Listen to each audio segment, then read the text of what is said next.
Olá, meus queridos. Antes de começarmos essa nossa aulinha de hoje, eu vou mandar as minhas cocadinhas, hein?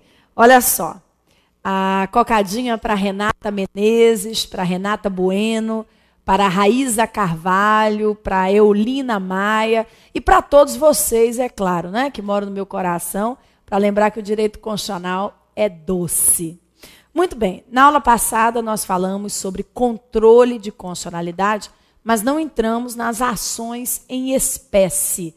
Então, agora vamos fazer isso. Vamos dar uma olhadinha na ação direta de inconstitucionalidade. Mas antes disso, eu encaminhei, e já deve estar postado no site, um quadro comparativo com as ações do controle concentrado de constitucionalidade, os aspectos principais sobre as ações do controle concentrado. Então, se puder, dê uma olhadinha, porque vai ajudar a beça as questões de prova sobre o assunto, tá bom? Vamos nós? Começando. Cadê o caderno? Tá aí? A caneta? A boa vontade? Então, viva. Então, venha comigo. Olha só, vamos começar falando da ADI, da Ação Direta de Inconstitucionalidade. Ela é, sem dúvidas, a rainha das ações do controle concentrado de constitucionalidade do país. A ação direta de inconstitucionalidade, que já foi abreviada como ADIM, mas que hoje, de acordo com o próprio Supremo, é assim que se abrevia. Olha só, o histórico da ADI, da Ação Direta de Inconstitucionalidade. Ela nasceu sob a forma de RI, que significa representação de inconstitucionalidade, em 1965. A ADI surgiu sob a denominação de RI, Representação de Inconstitucionalidade, trazida por meio da Emenda Constitucional 16 de 1965. 16 de 1965. Em 88, passou a se chamar ADI. E a época da sua criação não era uma ação de muita expressão, por quê? Porque só quem podia ajuizá-la era o Procurador-Geral da República. Só quem podia ajuizar, né, a representação de inconstitucionalidade, à época da sua criação, era o Procurador-Geral da República. Hoje, ela é chamada de ADI, Ação Direta de Inconstitucionalidade, que encontra, minha gente, base legal, no artigo 102, inciso 1, a linha A, e também esteio na Lei 9868/99. Por sinal, por favor, não deixe de ler as duas leis do controle concentrado, a 9868 de 99 e a 9882 de 99. São as duas leis mais importantes sobre o controle concentrado de constitucionalidade e podem ser cobradas na nossa provinha. Vem aqui comigo. Olha só. Então, a base legal, né? Artigo 102, inciso 1, a linha A, e a Lei 9868 de 99. Qual é a finalidade de uma ação chamada... ação direta de inconstitucionalidade? Declarar a inconstitucionalidade da lei. Não é? Enfim, por vício material, por vício formal, parcial, total, etc. Agora, preste atenção. Vamos dar uma olhadinha aqui na legitimidade ativa. E essa olhadinha que a gente vai dar, não é, a respeito da legitimidade ativa da ação direta de inconstitucionalidade vai valer para as outras ações do controle concentrado também. Né? Ou seja, os mesmos legitimados ativos para a propositura da ADI são os legitimados ativos da propositura da ADC, da ADO e da ADPF. Então, olha só, não se esqueça que os legitimados ativos da ADI são os mesmos da ADC, da ADO e da ADPF. Essa legitimidade ativa se encontra no artigo 103, incisos de 1 a 9. Não dá para ir para a prova da OAB sem saber esse artigo 103, incisos de 1 a 9. Façam a leitura reiterada, porque são cobrados em prova com muita frequência esses legitimados ativos aí. Mas venha cá. Artigo 103, incisos de 1 a 9, que se dividem entre legitimados especiais e legitimados universais. Nos legitimados especiais, nós temos os dos incisos 4, 5 e 9. Os legitimados especiais se encontram entre os incisos 4, 5 e 9. Os universais, eles estão presentes nos incisos 1 a 3 e 6 a 8. Os legitimados universais, eles estão presentes nos incisos 1 a 3, 6 a 8. Mas, Flávia, como assim? Qual é a diferença entre os especiais e os universais? Pessoal, o Supremo, antes de 88, quando existia a representação de inconstitucionalidade, ele não tinha muito problema, não é, com relação ao número excessivo de ações, porque o procurador-geral não dava conta de ajuizar todas as ações necessárias, não é mesmo? Pois bem, mas em 88 veio essa explosão de legitimados. Então, o que o Supremo fez? O Supremo resolveu fazer a distinção entre esses legitimados, exigindo de alguns deles a tal da pertinência temática. E o que é a pertinência temática? É a relação que deve existir entre o objeto da ação e o interesse do grupo, e o interesse da categoria, etc. Vem aqui comigo, olha só. Esses legitimados especiais, eles precisam comprovar a pertinência temática. Os legitimados especiais precisam comprovar a pertinência temática. E o que é pertinência temática? É a relação que deve existir entre o objeto da ação e o interesse do grupo, da categoria, e o interesse da confederação, o interesse do povo, do Estado, X, Y, Z. Como assim, Flávia? Olha só, se vocês fizerem a leitura dos legitimados especiais, vão ver que lá se encontram a mesa da Assembleia Legislativa do Estado, a mesa da Câmara Legislativa, lá se encontra a Confederação Sindical, a entidade de classe de âmbito nacional, e todos eles precisam comprovar a pertinência temática, a relação que deve existir entre o objeto da ação e o interesse do grupo, da classe, da categoria.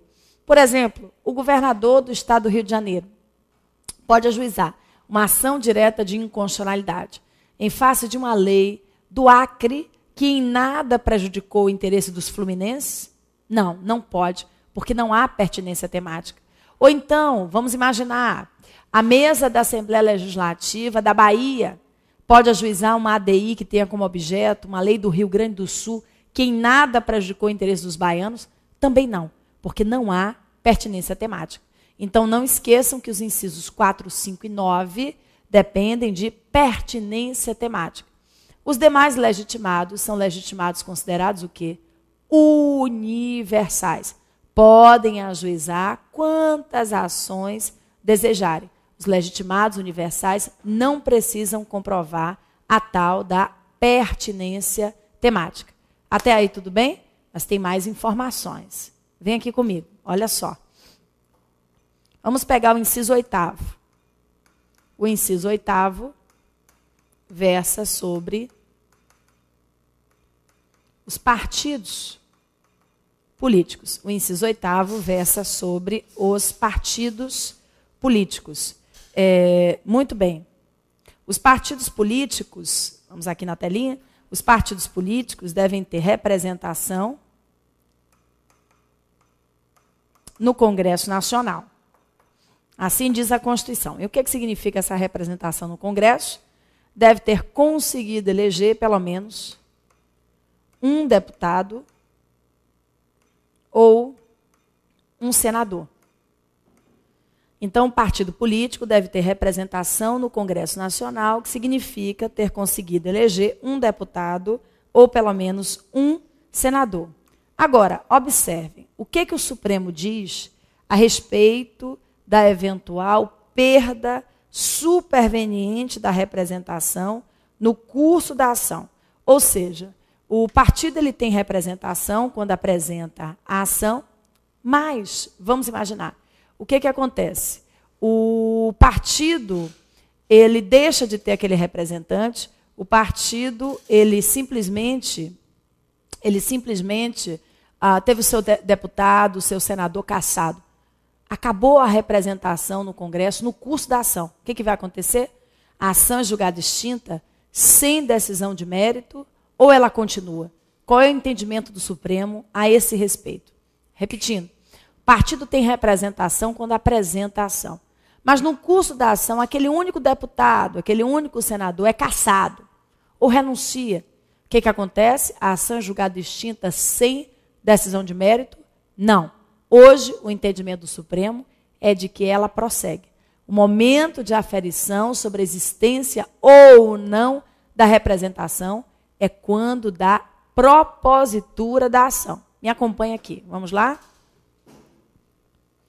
O partido deve ter representação. O partido deve ter representação quando dá propositura, da ação. Quando dá propositura da ação. A perda superveniente da representação política, a perda superveniente da representação política não gera a extinção do feito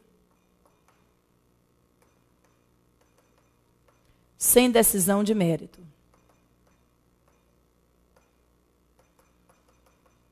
Olha só, olha bem. O partido político deve ter representação quando dá propositura da ação. Porque a perda superveniente da representação política não gera a extinção do feito sem decisão de mérito. A perda superveniente da representação política não gera a extinção do feito sem decisão de mérito. Essa informação que vocês precisam levar para a prova. Outra coisa importante, sindicatos e federações sindicais,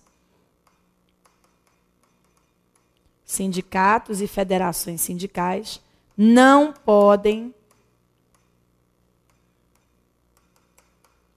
ajuizar a ADI. Somente, como diz a Constituição, somente as confederações sindicais. Sindicatos e federações não podem ajuizar a ação, somente as confederações sindicais, não é? Então, não esqueçam disso, somente as confederações sindicais. Outra questão importante também que merece a nossa atenção. Hoje, o entendimento do Supremo é o de que as associações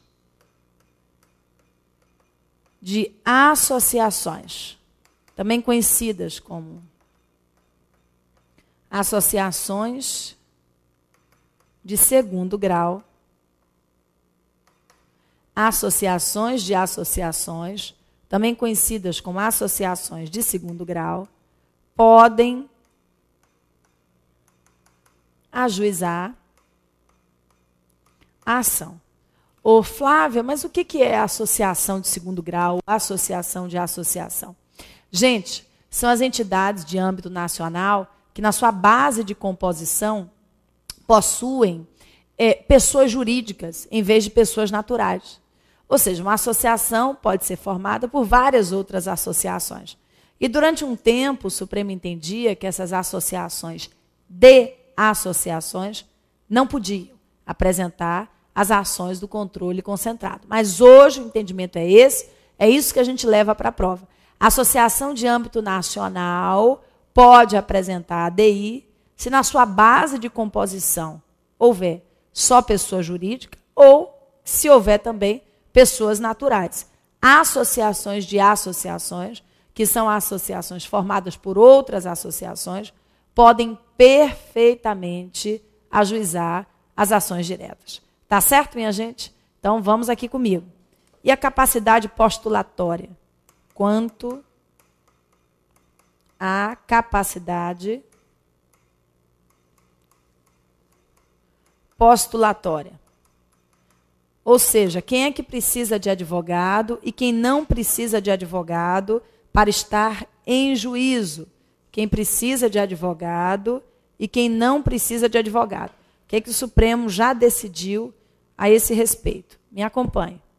Para o STF, incisos de 1 a 7, não precisam de advogado. Incisos de 1 a 7 não precisam de advogado. Incisos 8 e 9, que são os partidos políticos, as confederações sindicais e as entidades de classe de âmbito nacional, precisam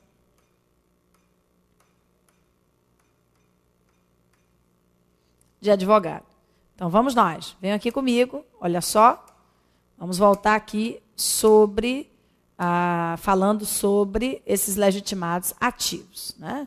Eu já conversei sobre o partido político, que precisa ter representação no Congresso Nacional, seja, não é, um deputado ou um senador, já é suficiente. Aí vem, o partido deve ter representação quando da propositura da ação, porque a perda superveniente da representação política não gera a extinção do feito sem decisão de mérito. Não gera a extinção do feito sem decisão de mérito. Sindicatos e federações sindicais não podem ajuizar as ações do controle concentrado. Sindicatos e entidades sindicatos e federações não podem ajuizar ADI, somente as confederações sindicais.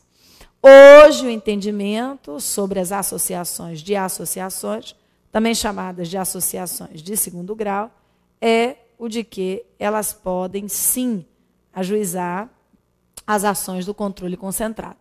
O Supremo permite, né, que elas possam ajuizar a ação.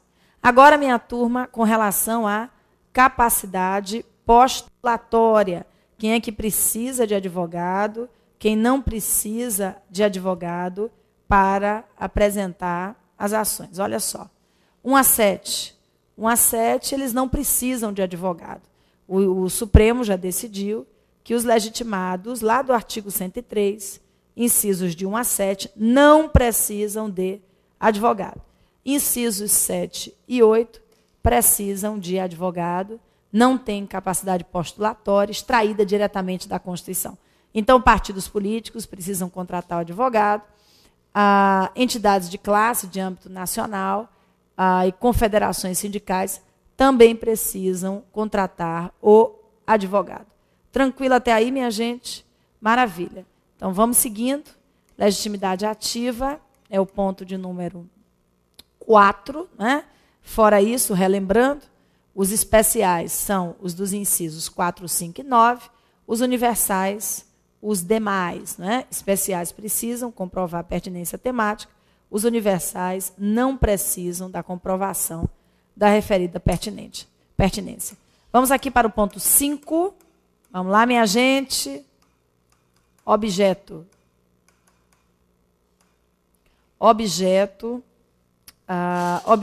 da ação direta de inconstitucionalidade. Objeto da ADI. Artigo 102, Inciso 1, a linha A. Bem, nós temos lei ou ato normativo, lei ou ato normativo, federal ou estadual. O texto da Constituição diz claramente, né, que o objeto da ADI é a lei ou ato normativo federal ou estadual.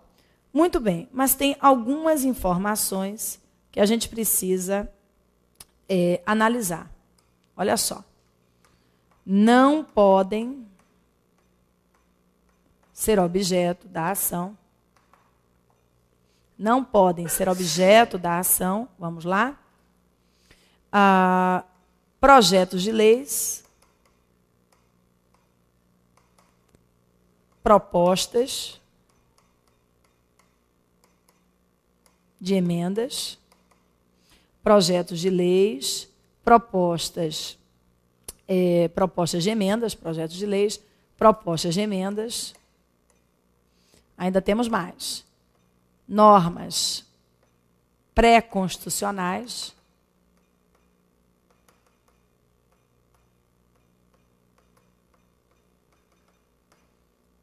que é uma lei de 1950, 60, 70, etc. Então, não podem ser objeto da ação. Projetos de leis, propostas de emendas, normas pré-constitucionais, que é uma lei de 1950, 60, 70, etc. Também não podem ser objeto da ação. Leis municipais,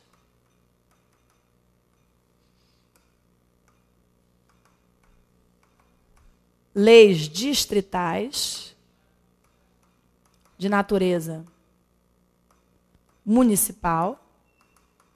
Lei distrital de natureza estadual pode, mas lei distrital de natureza municipal não. Então, preste atenção, vamos aqui. Não podem ser objeto da ação. Não podem ser objeto da ação. Projetos de leis, propostas de emendas, normas pré-constitucionais, que é uma lei de 50, 60, 70, leis municipais, leis distritais de natureza municipal, os chamados de atos normativos secundários, que são os decretos meramente regulamentares, por exemplo, que não extraem fundamento jurídico de validade diretamente da Constituição Federal. Os atos normativos secundários não extraem fundamento jurídico de validade diretamente da Constituição Federal. Nós podemos dizer, em resumo, que as normas objeto da ADI, as normas objeto da ADI são leis ou atos normativos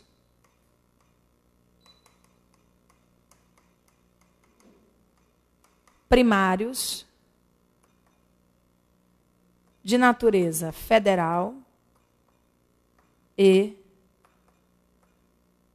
estadual, de natureza federal e estadual. Primário por quê, Flávia? Porque extraem fundamento jurídico de validade diretamente da Constituição Federal. Então, vamos lá.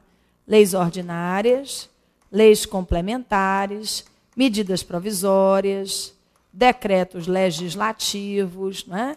Então, preste atenção, gente. Olha só, o que pode ser objeto, em resumo, da ação direta de inconstitucionalidade?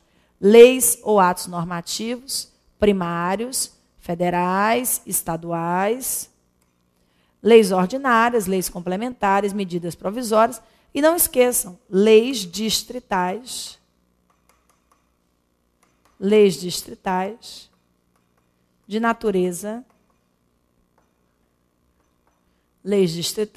de natureza estadual. Leis distritais de natureza estadual. Tranquilo até aí, minha gente? Olha só, resumindo até agora. Quem é que pode ajuizar a ADI? E aí, já memorizou? Presidente da República, mesa da Câmara, mesa do Senado, Procurador-Geral da República, governador do Estado do DF. Isso tem que ficar bem guardadinho. Partido político com representação no Congresso, Conselho Federal da OAB, Confederação Sindical, entidade de classe de âmbito nacional. As informações, elas precisam, né, ficar na nossa memória. E dentre esses legitimados, quantos são os especiais e quanto são os universais? Bem, nós temos 9 incisos, 3 incisos de legitimados ativos especiais, incisos 4, 5 e 9, e os outros incisos, os 6 demais incisos, de legitimados ativos universais. Quanto ao objeto da ação direta, a Constituição se limita a dizer que é a lei ou ato normativo federal ou estadual. Nós fomos um pouco além. O que pode ser objeto verdadeiramente da ação? Leis ou atos normativos federais ou estaduais primários, que extraem fundamento jurídico de validade diretamente da nossa Constituição. Outra questão importante com relação a projetos de leis, propostas de emendas. Pessoal, a ADI é controle repressivo. É uma manifestação de controle repressivo. Não atua em projetos ou propostas. Então, projetos e propostas ficam de fora da ação direta de inconstitucionalidade. Bem, além disso, nós temos algumas outras informações. Acabei de dizer, lei municipal não pode ser objeto da ação. Lei distrital de natureza municipal também não pode ser objeto da ação. Uma lei de 1950, 60, essas leis não podem ser declaradas inconstitucionais em face de uma Constituição que não existia à época da sua criação. Fez sentido, minha gente? Até aí, tudo bem? Depois você pega esse quadrinho comparativo, tá? Que nós colocamos aí à sua disposição para checar essas informações e fazer a revisão da prova. Agora, me acompanhe. Olha só, vamos aqui para o ponto 6. Vamos falar do PGR, do Procurador-Geral da República. Gente, o artigo 103, parágrafo 1º, diz que o PGR atuará como custos legis. O PGR será fiscal da lei, o PGR será fiscal da lei em todas as ações diretas de inconstitucionalidade que tramitarem perante o Supremo Tribunal Federal.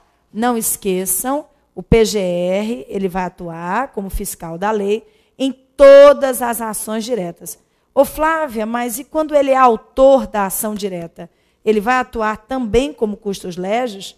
Bem, o entendimento é de que em sede de ADI, sim, ele é autor e ele vai dar um parecer a respeito da ação para permitir que haja, não é, um debate constitucional um pouco mais sólido, um debate constitucional um pouco mais democrático. Muito bem, minha gente? Então, está tudo ótimo até aí? Maravilha! Nós vamos para o intervalinho, mas no retorno damos continuidade, recomeçando a partir do Advogado-Geral da União. Não saia daí, não.